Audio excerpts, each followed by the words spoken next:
What's up, guys? What am I doing on my Saturday morning? Taking my pickup to Wisconsin to get the oil change. Now that we're all up to speed on my day, I'm going to talk a little bit about some topics that I don't really like talking about them too much because it sounds almost braggadocious in a sense. But I've heard from people like my buddy Charlie at Caffeine and Kilos says to kind of push it, put the content out there, get my opinion out on there, and let people know what I do and how I do it, basically, as far as working and then lifting.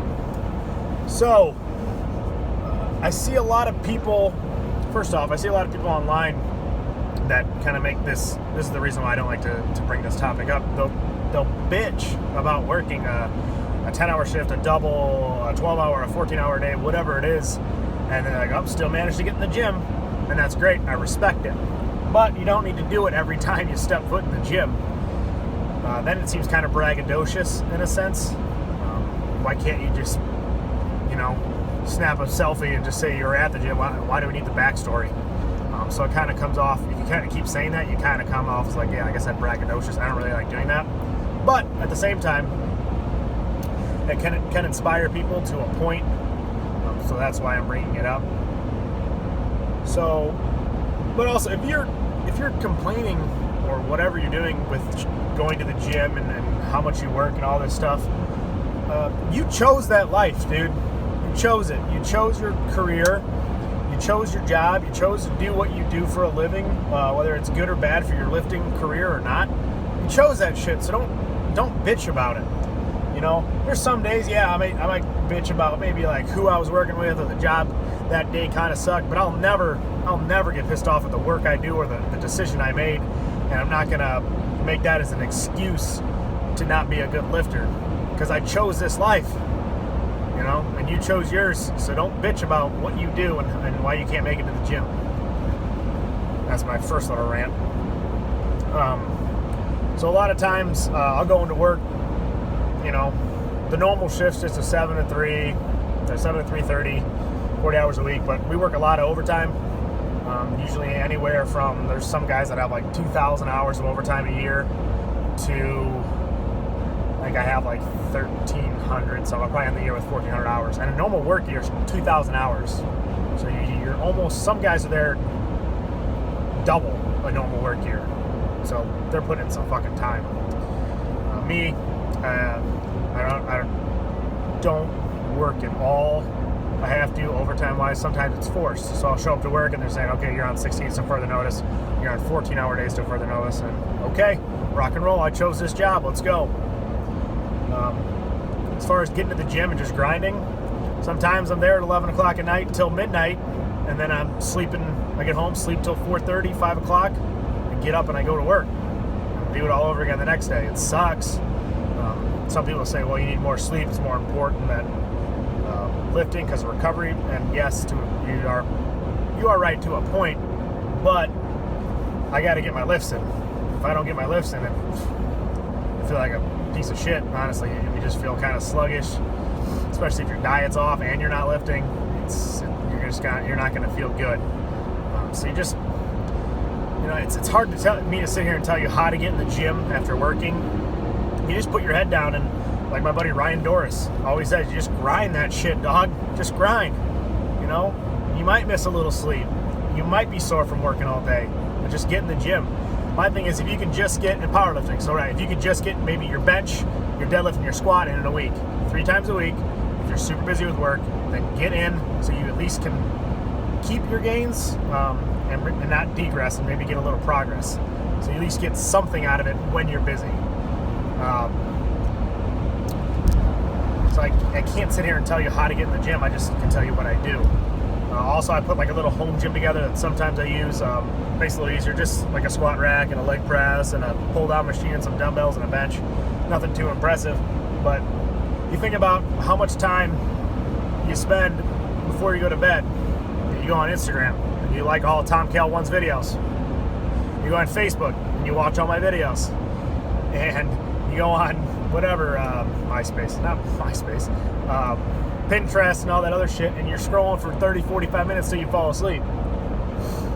Now you add that up with maybe watching TV, relaxing, all the other shit before you go to bed, you might have an hour that you just wasted fucking around on your phone when you could have been, I don't know, making your pythons grow as big as this.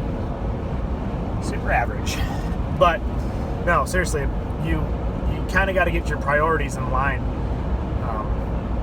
And if you can't see that you're wasting time in certain areas of your life, like I said before, the cell phone's the worst one. It's because everybody's always on their phone. So if you can kind of eliminate some of that or back off it, you might actually have a little bit more free time to get in the gym.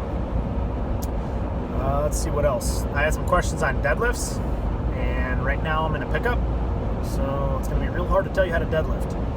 But I had some basic questions like under overhand, double overhand, hook grip, what to start out with, how to start a program out. So I do over under. I think I just decided that's what I'm going to do one day, and I've done it ever since. Double over is good for grip strength, and then hook grip good if you have long fingers, hands. I don't have those. Thanks a lot, Mom and Dad. These short stubs. And so my recommendations go to Super Training or Silent Mike's YouTube video. They do a lot of stuff on bench, squat, deadlift, and a lot of stuff recently I've seen is deadlift instructional videos and how to pull and where to pull the slack out of and stuff like that. And as far as training implementing goes, for a program, I recommend Jim Wendler's 531. It's what I started out when I was like 13, 14 years old lifting. I just hit program to like a T for 2 or 3 years. Never really plateaued. Never really degressed at all. It was an awesome training program.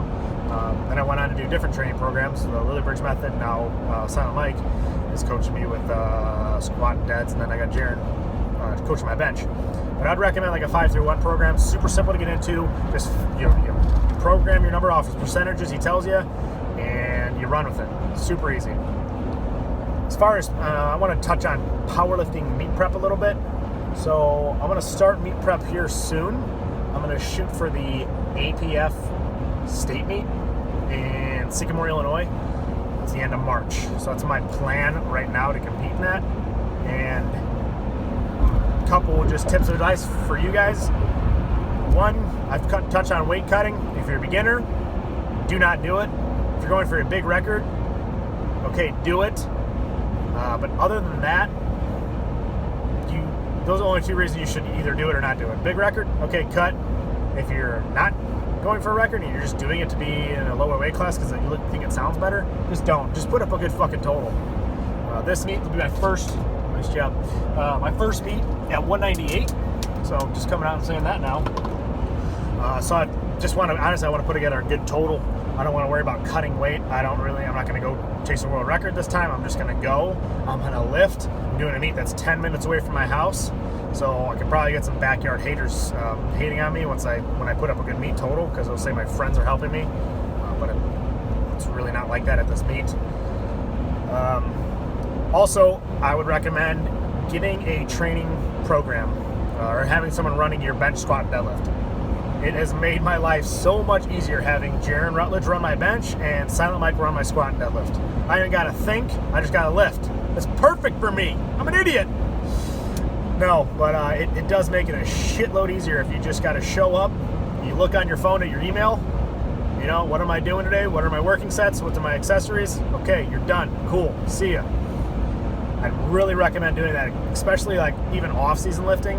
Off-season lifting, I tend to get a little bit more in the bodybuilding style, so I might get away from barbell benching a lot. I might do a lot more dumbbells, a lot more rep work with the dumbbells, shit like that. So I kind of get away from the basics of powerlifting.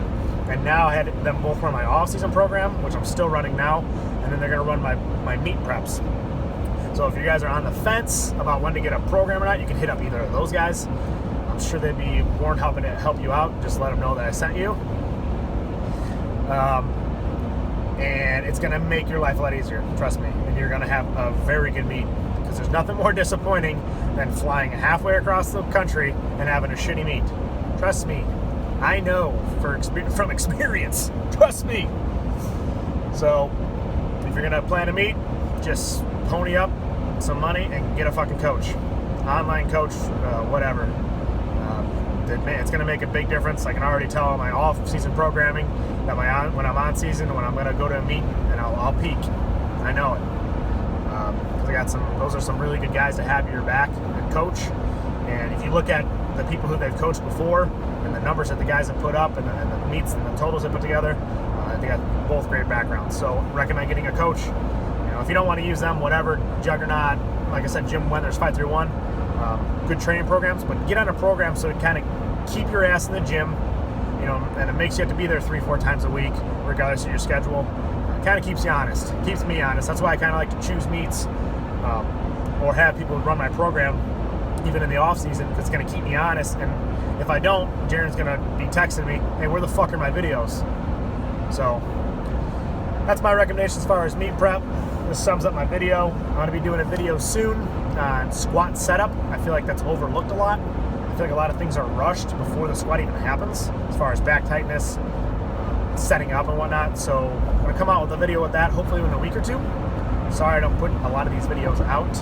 Very busy with work and my life. So look forward to that. I know you guys are super excited. I'm excited. Well, that's all I got. Okay, bye.